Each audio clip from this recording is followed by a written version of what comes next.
फण्यावर बसली नसून ती गोरगरीब कष्टकरी शेतकरी मजूर यांच्या तळहातावर बसली आहे असं निक्षून सांगणारा माझा अण्णाभाऊ साठे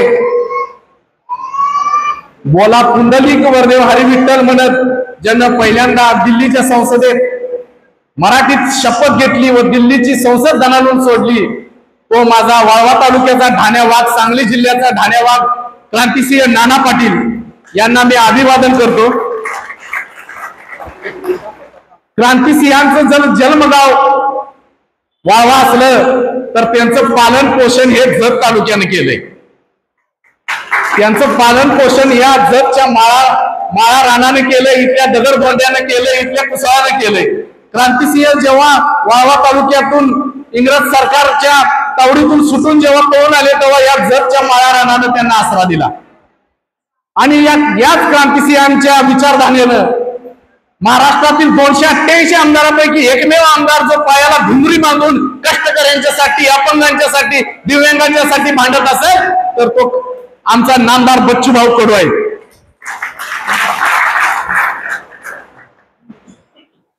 बच्चूभाऊंच्या बद्दल सांगायचं झालं तर 288 आमदारांपैकी एकमेव आमदार असा आहे की त्यानं 100 वेळा रक्तदान केलेलं आहे, ज्यानं सर्वसामान्य लोकांचे प्रश्न तडीस नेण्यासाठी परवाच आंदोलन झालं। अजित भाऊंनी सुद्धा सांगितलं भाऊ जवळजवळ 3-4 तास पावसात बसले दिव्यांगांची मागणी घेऊन।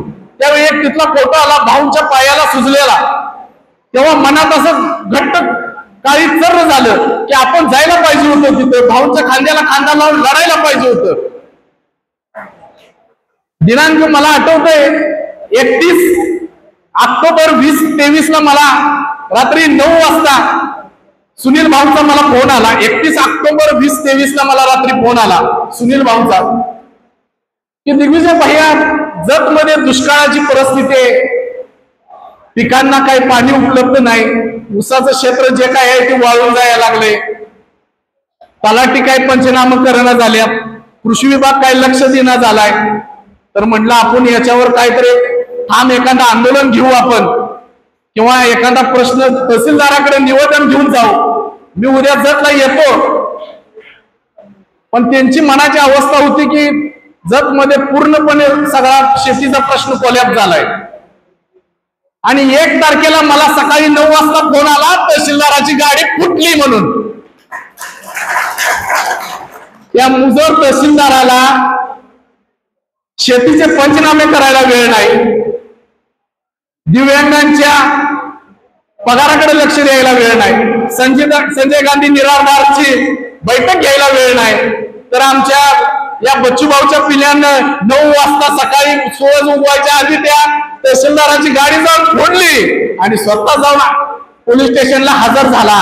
असा कुठल्याही कुणाच्या दम नाही, तर मी सरळ बोलतो कुठल्या आमदाराच्या खासदाराच्या कुठल्या पक्षाच्या नेत्याच्या तो दम नाही, तो दम आमच्या या बच्चूभाऊच्या पिलात आहे आणि हे मी तुम्हाला निक्षून सांगतो। व त्यांचा हात बळकट करायसाठी सुनील भाऊ सारखा कार्यकर्ता, मला माहिती आहे सुनील भाऊच्या घरात एक 3 वर्षाची त्यांची मुलगी आहे, तर ती मुलगी त्यांना सोडत नाही अजिबात।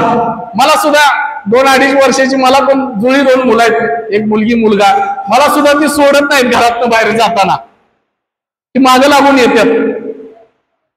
पण हा आमचा बहादर 10 दिवस सांगली जेलला राहिला, तो त्याच्या वैयक्तिक स्वार्थासाठी नाही तर जत तालुक्याला दुष्काळ जाहीर करावा।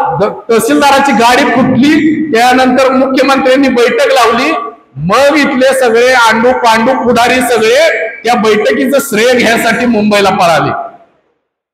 हे इथल्या राजकारण्यांची अवस्था आहे, कुठल्या गोष्टीचं श्रेय घ्यायला मिळावं एवढीच त्यांची अपेक्षा आहे।